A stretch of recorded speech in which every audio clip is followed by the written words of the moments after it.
Според народните вярвания на Еньов ден момите плетат венци от 77 билки и половина, колкото са болестите по света. Вярва се, че който мине през венеца ще бъде здрав през цялата година.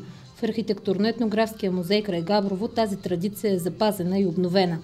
Дават се награди за най-хубав венец и за най-хубаво биопано от слънчеви билки. Тази година специално жури с председател Емил Елмазов и представители от ЕТР разгледаха и оцениха образците. За традиционния конкурс Еньовски венец се състезаваха 6 венеца, като първа награда спечели детска градина Явор. На второ място бе избран венеца, изработен от Къна Бучукова от Габрово.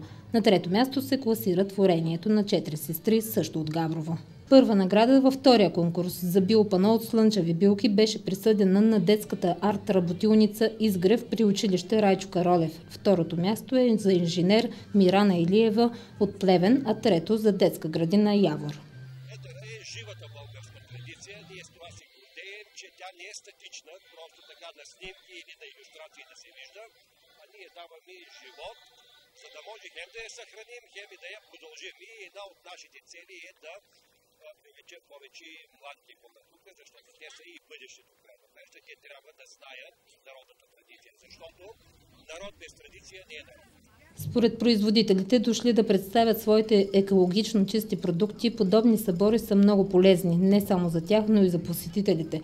Според тях, българина трябва да се научи, че по-добро лечение от това с натурални продукти няма.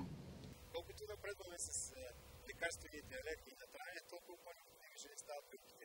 За напред те ще преживеят още ренесанс. Българина му се иска да живее 30 години по един начин, да яде и да пи, и след това да глътне едно хапче и всичко да се нормализира. Не, здравето са 5 неща. Значи първо това е балансираното хранене, след това е активно движение, след това е течности, които трябва да пие, след това е профилактиката, която влиза на ляво алкохол. Другото е здравия сън и позитивното мислене.